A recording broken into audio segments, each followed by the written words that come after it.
How would you like to make your first million? Today we have Rockey joining from United States, and he's the founder of Elite Business Cruises. So, Joey, tell us, what are the 5 steps you recommend entrepreneurs in order to make the first million? Welcome to Unstoppable Podcast with Harry Sardinas, inspiring conversations with influential millionaires, investors, thought leaders, entrepreneurs who are making a massive difference with their innovative products and services, and sharing the challenges and wisdom of how they sold their first million. Yeah, I mean, I would really say even if your goal is 20 million, 300,000, it doesn't really matter. You need to recognize up front why you're building this business. And I would say that that's the first step overall, because if you're only trying to build this business to make money, you will lose, period. You have to build it with your consumer in mind. What are they going to benefit from you and where it is? So the first thing that I do across all my 29 businesses, I did the same thing for all of them, is I drew out every single thing that a consumer would reasonably expect from the product I want to provide them. And I drew it all out on a table, very clear outline. And then I looked at it and said, what is the competition doing? And then I put a little green highlighter over all of them.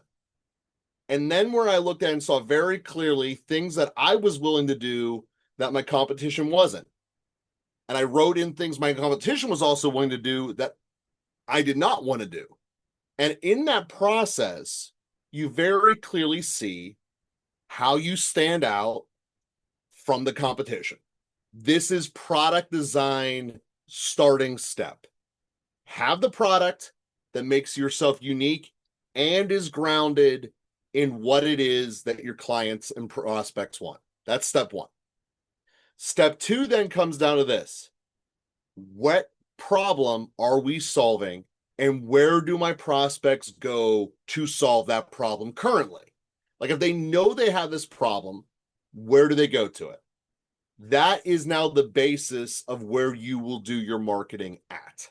So whether it be they go to Google, they go to chat, they go to this location, or whatever the case might be very familiar with what it is that your prospects go to solve this problem. This is how you build the basis of a marketing plan and an ideal prospect, because so many people will fail by doing their ideal prospect based upon demographic data. It's really easy to find that stuff out now. How old is someone, their income, all those other questions. But they really have nothing to do about why someone buys from you. Someone buys from you because of the problem that you are solving for them. So that's where you're really honing this whole thing in. What is the problem that we are solving for them? And then your marketing, again, in the places where you know they congregate, is very straightforward. What is life before they find me? What is life after they find me? And one of the big lessons here, and this would be part of the marketing crafting, this would be step 3. You will be spending the majority of your time as the business owner working on the product or the delivery of said product. The sad truth that the vast majority of business owners fail at, your clients don't care how you do it. They don't care at all. What they care about is, what was my emotional life like before I met you, and how is it better after I bought you? That's all they care about. Like, think about yourself. When you went to a restaurant, you don't care what the kitchen looked like. You don't care what tools they used. You don't care what ingredients they put in. You care as a customer, what was the environment like? Do I want to go back? And keeping that different frame of metrics is very hard as a business, especially a first-time founder. Very hard, but incredibly essential. That's why it's its own independent step. Step 4, sell. You got to be good at sales. There's no way around that. There's 20 million different people who could teach you how to sell correctly, myself included, but you got to be able to sell. And there's a lot that goes into that process, a lot of nuances, but that's the bottom line there. And then number 5 is fulfillment. Is you have to have a process in place that what your clients were expecting, you delivered upon it. And all the more important if you're a subscription-based product, because that's what everyone's trying to build the subscription-based product nowadays. I want to have recurring income, great. But you got to make sure you always are nailing what your prospect wanted from you, and it's easy for them to have it. Those are the 5 steps. That's how you get to your sales and success point. So, Joy, it's already difficult to have one business and to make it work, and you have done it 29 times. So tell us your story, why you decided to become not an entrepreneur, a serial entrepreneur. I became a serial entrepreneur because I kept seeing problems I wanted to fix. I mean, it's the bottom line answer there. And this goes in line with the very first step of how you build a business. When you're looking at everything that your product is going to do, what you should be doing is figuring out the tasks that your business will have to do to be able to fulfill them. And because you know exactly what it is that you're going to give to your clients, only build your business to do those things. We live in the greatness of this virtual economy where you can outsource literally any business function that you're not good at or do not want to do. It doesn't matter what it is. So go through all of it. And then the stuff that does nothing to do with what your client wants, outsource it. I firmly believe no company should be doing their own payroll. Unless you are a payroll company, you should not be doing it. You're not going to be as good at it. You're not going to like it. Pay someone else to do it. It is worth whatever that surcharge would be. And that's true for virtually every metric that is important that you don't want to do. IT security, you name it. I mean, outsource it. And I get that that can be a daunting thought when you're just starting out. You haven't even made a sale yet. How can I do that? But that is the secret to be able to have the business run without you. Step 1, outsource the stuff that has nothing to do with your clients. And then within building the positions that you will be hiring people for, full well knowing in the beginning you will wear multiple of these hats. But as it grows, this position is specifically tasked with this process and this process because the client demands it. And then boom, this is the next step. So boom, boom, boom. What the people do is they pair those processes up with things that are psychologically in line with each other. So someone who likes doing this type of work will also like doing this type of work. Not whoever does this will hate doing that part. Well, then those should be 2 different positions. I mean, that's just the way that it is. This is how you divide up the tasks of work within your business, and that's how you go about it. And then it becomes really easy to hire for because you've built it with the psychological profile in mind. It's people will become attracted to. That's exactly what I want to do. I wish someone would have explained this earlier. Keep it concise. Hiring becomes easy, and then boom, you now have a group of teams that are rock stars in their particular areas because they want to do it, and then it grows. So tell us what industries do you work in your businesses, and which one is your favorite Yes. and why? Oh, my favorite is the Oh, Elite your Business favorite Cruises. is. Yeah. It's of so much of my stuff that come through my life. So Elite Business Cruises is both a consultancy firm and an event company. So that is what we've done. So we help sales managers get the most out of their salespeople. That's the consultancy side of it. And then the celebration is on a cruise. Well, we also do this for nonprofits who need really big chunks of cash. Quite frankly, they're not really good at sales. And my entire upbringing was through sales. So we help them do $15 million plus events for these big high-end nonprofits. And that's the other vertical that we do at Elite Business Cruises. So it's my favorite because the work in which we're doing is what I've always loved doing. And yeah, even within this, the stuff I don't like doing, the audits, the insurance, all that stuff, it's outsourced. But it's all there. It's all things that the clients will be able to purchase. We just don't lead with that. We lead with the value, which is you get something you would never get anywhere else. And it's a unique combination, which is why it works. So on the other businesses that you work with? So you mean my clients? Yeah, no, the 29 businesses, can you describe the industries? Yeah, so Cruises is the one. Prior to this, we had our consultancy firm, which was Elite Business Conversations. That still exists. That's actually now the holding company of all of them. I have my sales company and my book, which is Casino Sales Master, Proven System to Beat the Odds in Sales and Life. Those are both available. We have a bunch of real estate companies. I've helped a company that basically is the Facebook for lending to be able to connect your lending situation to the right partner. I mean, yeah, I mean the list goes on and on. Those are that come to mind right now that are my favorite. But I built my first business in 2011, so I have made a Wow. lot of them over the years. What was that one? What is which It was real estate. Yes, say okay, very good.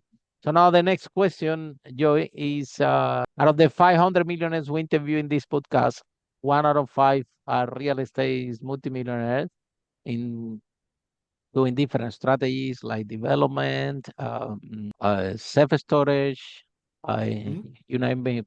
Uh, so what do you, and the other 1 out of 5 that comes to the podcast are tech. But what do you think that from 1 out of 5 multimillionaires are in the real estate? And can you tell us the good, the bad, and the ugly of the real estate business? Because we always in the podcast is no matter what I say here, everybody's listening, and they Sure. see real estate millionaires showing up again and again and again. And everybody, wow, I'm gonna make some money. I'm gonna jump into real estate. Real estate was my first business also, right? So, and I also have an event business globally. The name is Speakers and Leaders Workshop that we do. So we can like at the same path. But tell us, Joy, the good, the bad, and the ugly of the real estate business for new entrepreneurs that are listening, they are inspired, but what they should be looking at. So I would say there's first we got that real estate is very broad in terms of how you can do this. This is part of why there's so many facets in which you can make a millionaire. I have done personally 3 or 4 different defined different routes within real estate, and they all have different pros and cons. So the first one that I did was the standard generic flipping of residential properties. Thing is broken, we fix it up, sell it for a profit. Don't really need to get in them there. The number one way you win in that, which makes it enjoyable, is you buy it at a low enough price. The mistake that everyone makes is they think that they can fix it up at a better rate than what they think it will happen for, and then their margins get really tight thin if they even exist at all at the end. That is how you fail, is you buy the house too expensive, normally because you're in a spot where you're not doing a whole lot of volume over the course of the year, and you just need to be working on something. So you just buy whatever, even if it's not the rate you should be. That's how people fail. So you have to have patience. You have to have very good skills in running your crew, knowing where their successes, where they aren't, and or having a manager system in place to do it. Also, the way to do that. You have to have that in effect. So the flipping world works because you get paid a really big check at the end from some other bank because of the mortgage up front. The challenges to that are that what a lot of people do is they come in with very little of their own money. This is where you see all those seminars, little or to no money down because you're going to use a hard money loan to do that. Well, the thing with all of those forms of financing, hard money loans, equity transfer, whatever it is you're doing, they are very long-term expensive assets. You have to get that thing done on time and you have to have it sell. And if you mess up anything along the way of you doing that work, the holding cost of your financing will kill your margins. So that's certainly the risk and the pitfalls of it. From the rental landlord side, as you mentioned, I'm here in the States, which needs to actually get dug into deeper. I'm in Pennsylvania, which during COVID was the 5th longest shutdown state. It was great. You couldn't go to a magistrate at all to evict anyone. So you have, in my case, I had nearly 2.5 years where we couldn't evict anyone. And once your tenants know you can't get evicted, they stop paying. That risk will never undo me. It's actually why I've liquidated my entire rental portfolio, even well after COVID. Wow. Yeah. So you have to know that you're going to be able to get paid and have repercussions against your tenants. Mhm. Some states are great at that. Some states are not. That is a local government decision. That is true everywhere in the world that is different. But at the end of the day, regardless of who the tenant is, I have found a solution to work better than the straight rental model. And going back to before, when we're talking about, how can you make your product different than everyone else's? What I saw very clearly is that there is a lot of people who have a steady form of income, probably used to own a house, but don't now. And in America, the most common trend that caused that situation is divorce, because only one person still lives in a house, the other one needs to go somewhere else. So whether they are the one who has the job or is collecting the alimony, they have income. So that part's a starting point. The other part is they're used to owning a house, not having a landlord micromanage them. So I look at this as two strategic elements that don't cost me anything to recognize, by the way, that I can build a product around. And the product that I built was an option to buy the property, which also came with the freedom of, you can paint your girl Barbie pink, you can, make the boys' room whatever color you want, make it yours, own it. But you're also responsible for all the maintenance, cutting the grass, shoveling the snow, blah, blah, blah. So now I've just created an environment where I don't have to do any of the ongoing maintenance, which is the biggest problem for landlording. And they now have ownership in it, because when they do the purchase of the option to buy the house, it's non-refundable, and it's normally 12 times the rent for 1 month. So we're talking about like a $5,000 deposit relative to a couple $100 in rent. So now they've put a lot of money up front in. They are invested. And I give them 18 to 24 months to actually complete the purchase of the house, which in that case, they're basically just getting their life back together. They just completed a divorce. They wanted something that was nice. Probably 80% of the time when I had the ex-wife, they didn't buy it. And it wasn't because their income wasn't good. It's because they found another guy and they moved in with him. So what did I do? I used a little bit to spruce up the house and sold it again and got another $5,000 down. It was a way to dramatically move the cash flow element without having to constantly be churning houses. And oh, by the way, they never miss a rental payment, because as soon as they get evicted, all of that's gone. And it's two separate agreements. The rent, it's an option to buy, and then the standard rental agreement. So that's the way I made money in real estate. And then the fourth way was where I really got my chops in sales, was I was a wholesaler. What I found was I had so many different friends that were attorneys and doctors, and they're in court Thursday at 2:00 in the afternoon. They can't be out talking to grandma about her house, but I could. So I did. And because I had much experience both as a flipper and as a landlord, I knew what everyone would pay for it. Like I know the math. I literally was writing my own paycheck. The lower I get to buy this house, I know what I'm going to sell for, and that's the end of the discussion. And I did wholesaling all the way until the day COVID started, because you cannot do that virtually. No matter how you want to try, it ain't going to work.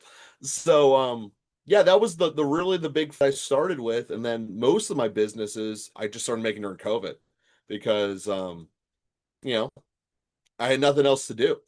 I couldn't evict anyone. I couldn't go sell any other houses. So let's I had start to more build something businesses. new. Yeah. And that's where it all really started from. So Joy, the divorce strategy, right? So basically, you were selling, you were doing a lease option, selling the house to those couples that they got divorced, right? That correct? Yeah, that was exactly it. I mean, Yeah, their whole because when they're divorced, they have nowhere to go, right? The one needs to leave, so that one Mhm. needs a house, right? That's exactly it. And they need it to be nice. They need it to be now, and they don't want to else over Probably they short. have children. Probably they have children, so now they want a room for the children. So they have a specific needs. Okay, Mhm. and if you can accommodate those needs and do it like yeah, it's rent to buy, right? Yeah, in America, it's optional. So they're buying an Op- agreement that has a very clear purchase price, a deadline that they have to do it by. They can take it to any bank and say, "Hey, this is our sales agreement." The banks honor it, and the best part is they already saw the down payment on it. So, they've already put a down payment upon this property. They know what the rent is, and then from there they can take care of it. And that's one of the, that's structurally why, well, you have to make it so it plays with everyone. That's the exit strategy of the contract, so the banks will accept it. The reason it worked up front for the sale is that the emotional state of all my clients is chaos. They're in a divorce. It's one of the worst mental spaces anyone can be in. And I'm giving them an opportunity where it's quiet. I'm not Peace going of to mind. micromanage you. Yeah. Yeah, This is yeah, your yeah. space. You are And they free don't here. need to put so much money deposit. They don't need to put so much money to buy the house or anything like this. They can do it Well, gradually. that's exactly it. They can save up for it gradually. They can wait till their credit gets fixed up because that was the other thing. So many of them, their divorce attorneys basically told them to destroy their credit intentionally. So they weren't really able to get a mortgage. Like that was just one of the tactics that people do. But I Why, could put why, why they thought destroy the credit?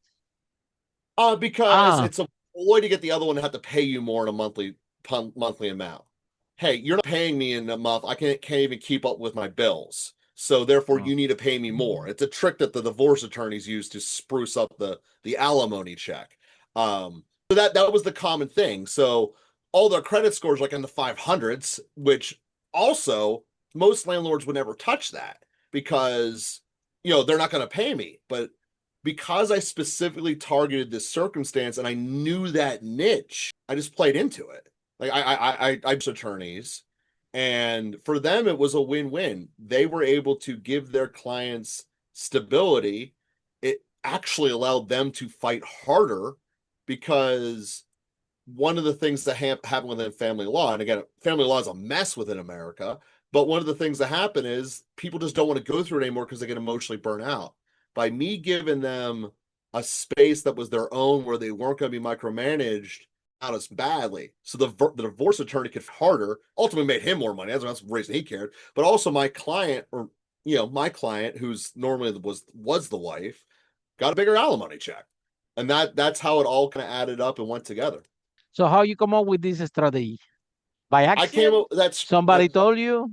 I was talking to a divorce attorney one day. He had a problem that he saw, and this is really how I started most of my business. I just listened to other people because a big myth that's out there for all you guys who are thinking about building a business is that the belief is I got to be in the top 10% of whatever I'm about to fix or whatever I'm about to build. And that is so far from the truth. I mean, you're going to be outsourcing the stuff you're not good at anyway. Like, just start that as a default asset. I would talk to people about their problems, and what I believe the best skill set is to have the sharpest, every area you have is the sharpest, but have the most of them and you know how they all apply. So I had this real estate background, I had a sales background, and he's telling me about a problem. I was like, well, I can build a solution to this. His problem was his clients weren't wanting to fight as long, so he couldn't make as much money. And then and he's starting to go. I asked him why. Part of it's like none of them get a house. They're all running around. They're hate being living with their parents again because that's what they all do. They move back in with mom, and who wants to be with their mom when they're going through a divorce? Absolutely nobody. So I'm just talking to this attorney about this. You muted yourself, bro. And then they have bad credit, so they cannot buy a house. That's exactly it. So then I built it around the problem he told me. And then boom, that company is instantly created. And that's how most of these go. And as a business creator, it's normally better to just know the problem that you're going to solve inside and out than it is to know the solution. Because the more you can understand, and this will help you in the sales process, especially, the more that your prospect knows you understand them, the easier it is for them to believe and trust you and move forward with you. And the confidence that you have in understanding their problem thoroughly, opposed to talking about the features and benefits of your world, the better you are. I mean, that's the fundamental trap I emphasized in the beginning steps. How you do things and the features and benefits you create are irrelevant. That's not why a single one of those women bought it for me. They bought it because it was calm, their parents weren't there, and they could build some roots even if it meant they had to cut the grass, which they haven't done in 30 years. They were willing to accept it. That was the answer because the mental and emotional of calm and freedom was worth it. And normally they made the kids cut the grass anyway, so it wasn't really affecting them that much as it was. So, and tell us your books, where people can buy them. What are the titles, and what do you wrote those books? Sure. So, Casino Salesmaster, proven system to beat the odds in sales and life. You can find that at casinosalesmaster.win. Also on Amazon. Obviously, everything's on Amazon. So the entire premise of Casino Salesmaster is I have a sales system that is structurally the same as anyone else. I completely admit that. You go to Sandler, Ziegler, Dale Carnegie, they're going to teach you the exact same structure how to sell. Where they all kind of fail short, and this is from my first-hand experience going through it, is the same way that most people fail short, which is 97% of us have no idea how we actually form relationships. It's like riding a bike, just pedal hard and don't fall over. Well, that's not really how you ride a bike. There's all kinds of things about balance and all that, but no one can describe it. So everyone's textbook way of learning how to build an adult relationship is what they learn in high school. I tried this, that didn't work, I felt bad, or I made someone else feel bad. It was awkward, it was weird, it was messy, no one liked it. That's why you ask about the truth about their high school experience, it's always negative. And this is the fundamental psychological reason behind it. I spent a lot of time learning those truths, how to do it. And then it was like, what's the biggest dragon that every culture on earth agrees with? And there's not a lot of things that every culture on earth agrees with. Like air should be breathable, water should be clean, and casinos are built to take your money. So if you can walk into a casino with nothing but sales and relationship skills, play their games and get them to pay you, that's a completely different sales system. And that's what it is. It also kept the thing from being a dry textbook. So that was how we did it. And that's Casino Sales Master Proven System to beat the odds in sales and life. Tell us how you went to the event business because this is another ball game. Oh yeah. So the event business was actually a direct correlation out of that. Was after I write the book, I got told the same thing that every author gets told by their publisher. Now go out and sell it. So the way I did that was I joined the speaking tour and I was doing sales conventions. And quite frankly, I really did not like that process. And being the problem solver that you've already kind of gathered over the course of this episode, I sat back and looked at what the audience is and who's actually paying for this. And a very real, again, I'm within the prism of sales conferences, but there's a lot of crossover. The people who are actually paying for this are the executives back at corporate for their sales team to come out and learn stuff, get a invigorating experience, team building, all that stuff. The reality is that ain't what happens. The reality is we'll assume that people on stage are talented and good. I'll leave that assumption live. But the reality is most of the people who are already friends with each other keep hanging out with each other. And the ones that aren't friends with each other don't start becoming friends with each other. So the exact same team building you had before you arrived is what you get at the end. And then not to mention, there's a litany of logistical hurdles. You got to, schedule 17 meals. You got to hope no one gets a DUI. Some of this stuff is taxable. Some of it isn't. Blah, blah, blah. It's a nightmare where people just stop sending people to these events, right? So what I sat back was looking at those problems that I saw, as well as some I saw on my own personal side of the fence I didn't like about it, had about 40 different sticky notes up here and just started hunting. How can I solve it? How, especially the tax one and the actual people staying together and doing team building. And the tax answer came down to one bill. That's what the IRS says. If there's one bill, there's one taxation. Cool. And then team building, my answer was keep them all close together. And that's where the cruises came into play. There's one bill, no logistics. It's the cruise line will take care of all of it. And then it's a ship. It's not the size of Vegas. You're not going to scatter everywhere. There's one casino on board of people who want to go play. There's one, you're to put them all together. And then you schedule a couple of specific events like dinners and whatnot, where everyone's forced to come together, have them jump off a waterfall together. And, there's nothing too much more team bonding than everyone jumping off the same waterfall. So that's what eventually led to the cruises, was directly from the book. And then not to mention at the same time, all that consultancy stuff had already kind of perfected its natural element. Joey, and if someone is in love with this conversation, how people can find you, how this process works? Absolutely. It's Elite Business Cruises. That's elitebusinesscruises.com. And then we'll connect with your sales team to take them to the next level, because that's what we do. I mean, we're even able to break entrenched environment or industry accepted failure. Like in the north of America, it gets snowy everywhere. So most real estate agents don't work after September, and then they don't come back to work until March. That's not okay. We are able to get them to work all the way through November and start coming back in December, or correction, in February. That is 4 extra months that your salespeople are selling stuff opposed to not. So if your calendar went from selling for only 6 months to now selling for 10 months, it doesn't take a rocket scientist to figure out you can make a whole lot more money. And that's what we have people do, as one case study there. So Joe, and the cruise, right? That in that cruise, how many people goes, and if you can a particular deal with the cruise to give you like some stage for you to do some training or so or some events, or how, or depend the amount of people, can they some extra facilities for the group of people you take in there, or how this is work?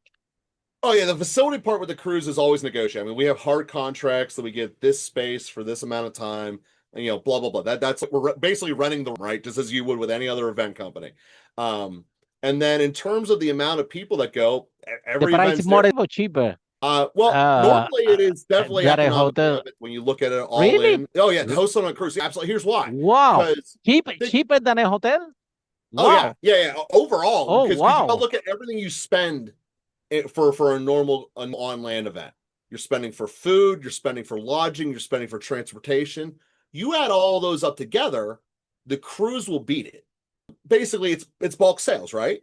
That's that cruise 9 out of 10 will be. Now, granted, it depends on where you go. If you're going to go on like a 12 week, that's different. But normally there's a way to do this where you can have better events at sea than you can there. You just have to have people fly into the ports, which sometimes geographically advantageous or not. That part's a limiting factor. You can't have it like in the middle of Germany, for Mm, instance, if you're doing a yeah. Mediterranean cruise. Um, On the other hand, it's good because like everybody's I've been in cruise this with the and I have experience, how to say, it was amazing. And well, that's it. And if you have people who are selling from stage, it is easy mode. So this is, I mean, I can go down a tangent as some event, but one thing that we have is built this in as a filter to get people who I don't believe are worth being on stages in the first place, which is the type of person who, as soon as they're done, they need to fly away because they don't have any extra content than what they can talk about. That person will never thrive in any of my events, because the success of it is you just had a captive audience and you're with them for 3, 4, 6 more days, whatever the case might be, and you get to know not just them but their family. And for big ticket sales, and we have a lot of clients that use us for big ticket sales, and that's how they get it. Is first off, opposed to my traditional coaching, I'm gonna be like everyone, original thing, build a product that's different than everyone else. Everyone else is doing coaching, trying to solve someone charge X amount a month. All right, that's fine. Now I'm running this problem. I'm too good. Instead of me getting paid for 9 months, I'm getting paid for 6. That means I got to come up with more clients sooner. That should not be a penalty for being a good coach. We give them a different product, annual subscription that includes this cruise. Price tier is completely different. The offering is completely different. No one's fighting like this guy's 25 bucks less or this guy's 100 bucks more. This conversation's over. Now it's, even if this guy's bad, I get a free cruise out of it. Like, I'm willing to give that a shot. And then from the coach's standpoint, it's, I can get this guy, if I'm good and I can get him done in 6 months, I just got 6 months where I don't have to work. I'm technically on call, but you solve the problem. You don't get called. Everyone knows that. So that's one of the reasons that a lot of coaches and masterminds that are successful come to us. But the ones that aren't don't. It's, I built a filter, was beautiful.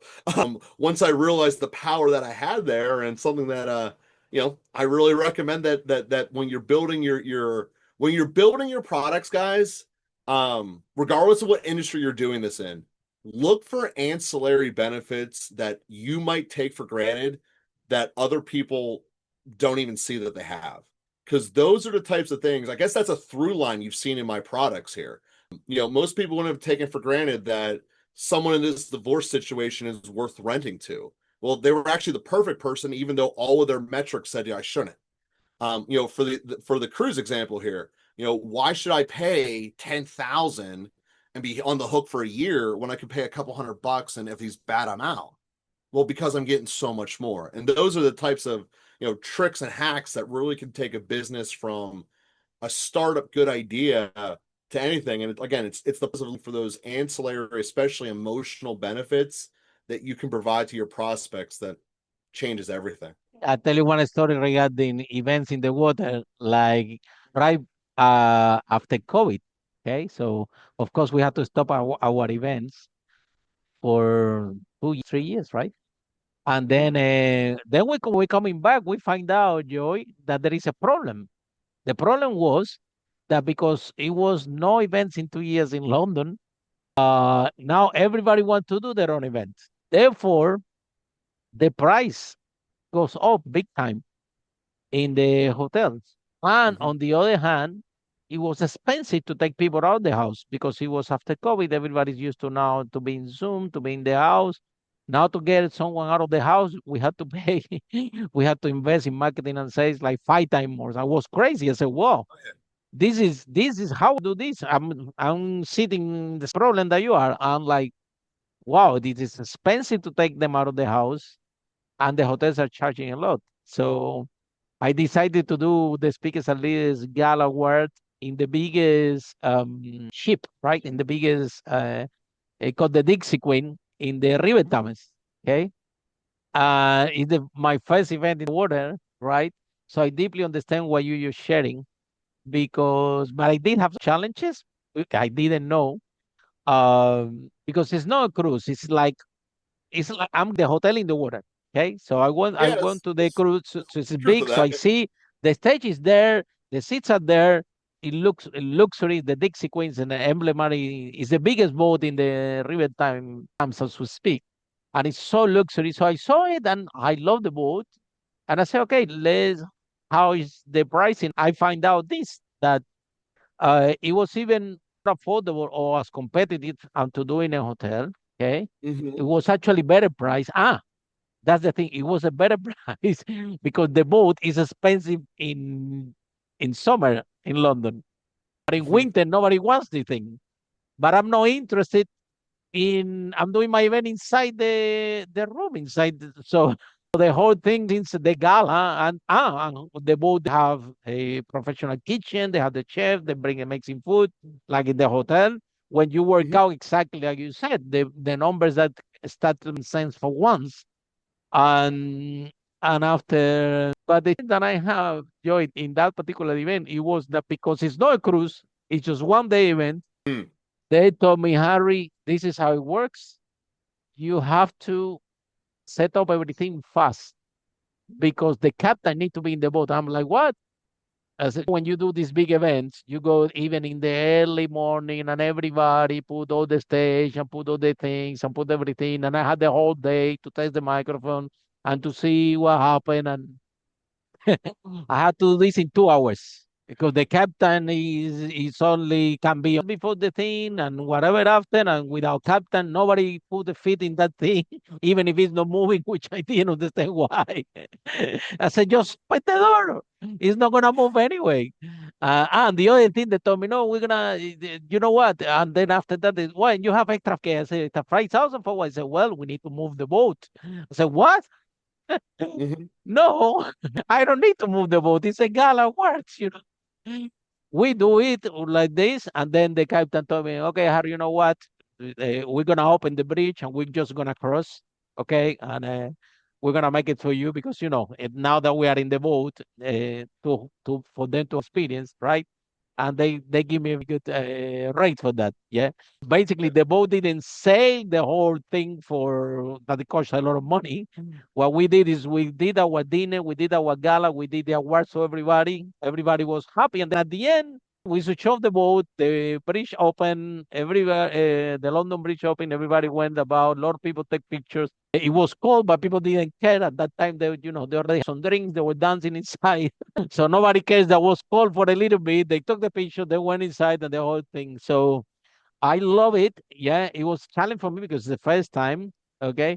And but I agree with you something. The experience is completely different. Oh, it Nobody. is Some people different. flew from US to London. Oh my God, and they were all over the moon. Like in a because it's a not like a luxury yacht. It's a the Dixie Queen is like this kind of English boats that been there for a long time. I think that used to work maybe with the steam before. I don't know how. It's an Mhm. emblematic big boat, and the people, especially from the flew from America, they were all over the moon with the whole thing. It Yeah, was they I have a mean, amazing experience, if you kind of think about it, there's certainly a novelty to it and I because wasn't expecting that. I wanted like you. I want to see that my numbers work, and they say when the event finished, they told me, Harry, we need a bigger boat because over 300 people show up. The thing was packed with capacity, and I thought there is no bigger boat in the river. We need a that's an bigger issue. boat. We don't have a bigger boat. That's the biggest one. So. So we Uh, run into the problem too for our fundraising because we take in like, these ship liners, 2,500 cabins, and we sell them out. Part of this is because they have such a big following that to be part of the 2,500 is such an elite honor. So therefore, anytime you have something like that, it's extra fundraising because you can charge more. And then to your point of getting all the stages and all that ready, the cool part with these guys is their stages are already built and they're used every single night for their entertainers and all that. So I know it's going to work.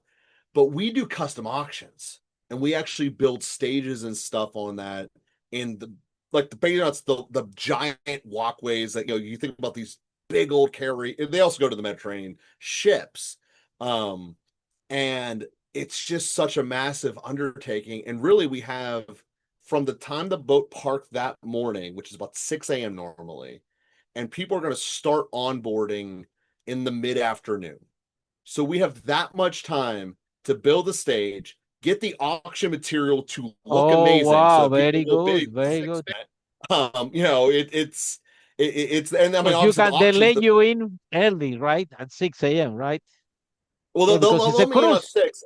It's a Yeah, cruise. they'll let me in at 6 when everyone else is offboarding because I'm part of getting. I do the whole next ship. I run the Exactly. entire ship for the next 4 days. They'll let me on to make sure it's right, mostly because they want to make sure it's right. But the cool part is that when I But you do try to part of the chip or you set the whole chip? The part of it, no, no? well, for these we're making 15, 16 million for people with the entire ship.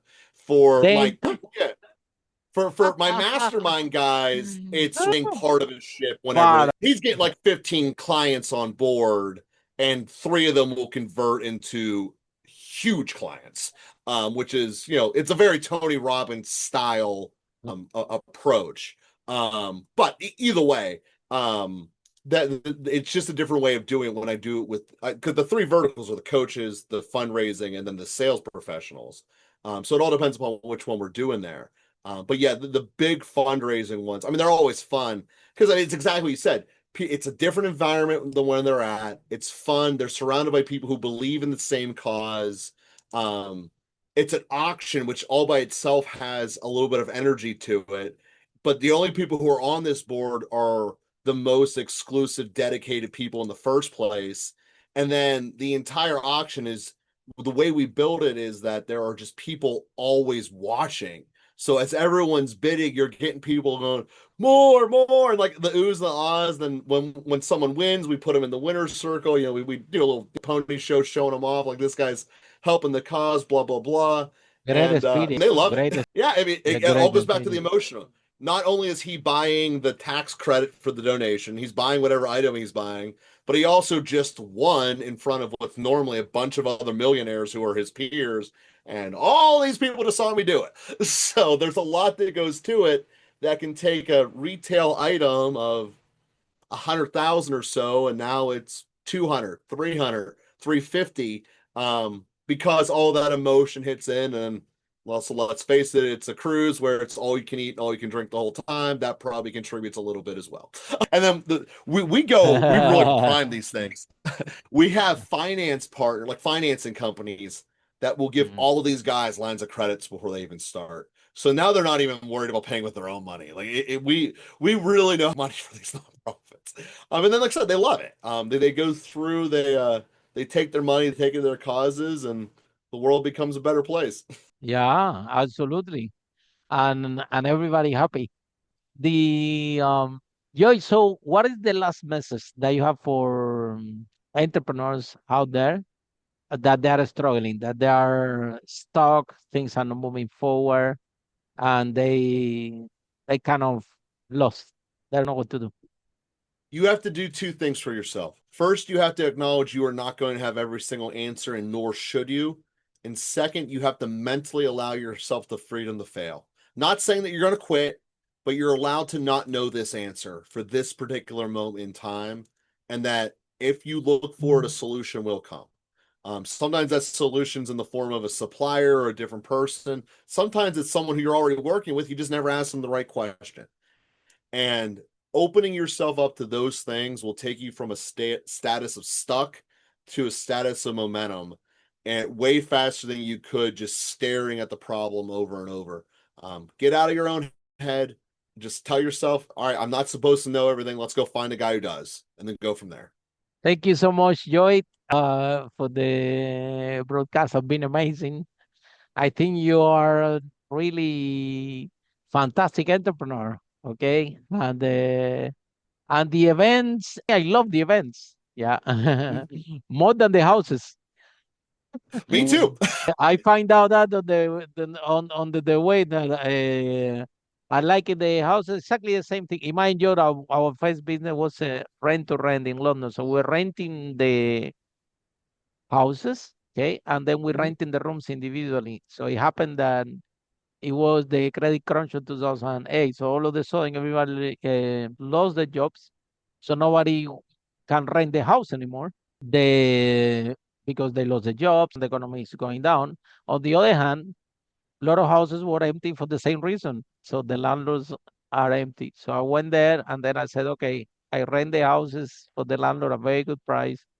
I told them, look, we rent it room by room because if you don't mind, that would be okay with you. And they would say, Harry, of course, I need to whatever, I've been 6 months empty. So who cares if you rent it room by room or you rent the whole house? I don't care. So Mm-hmm.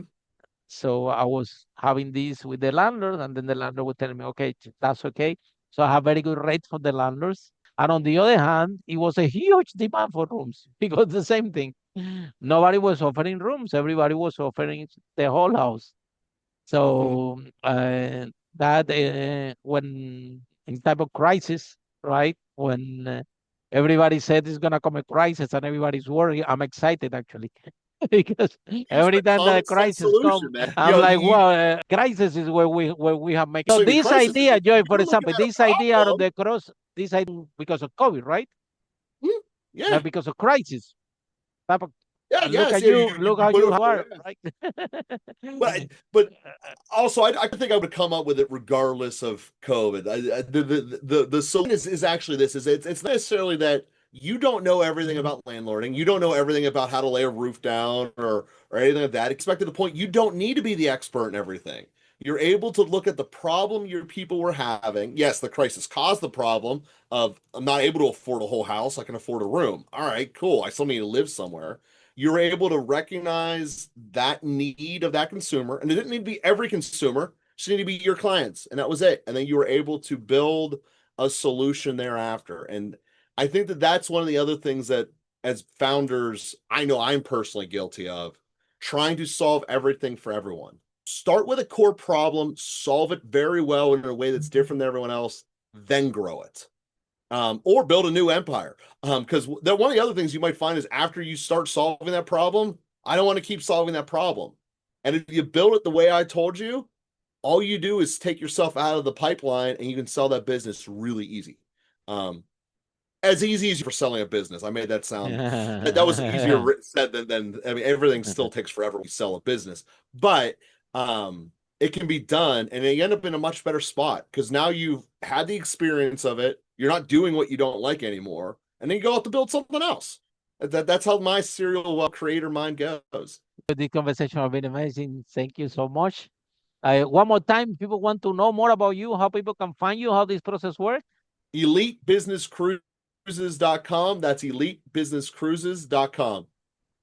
Okay, everybody, if you want to have a wonderful experience, I can tell you that it's amazing. I've done it myself, and it was the first time and the only event that I've done in the water, and it was spectacular. We have an amazing reviews. Everybody have a lot of fun, and I was not counting with that. I was counting that what we're gonna create a great experience for our audience, and we usually do, and that's it. And wow, they were over our expectations. Think different, think outside Yeah, the box, solve the problem different than anybody else, and you might be on something, right, Joe?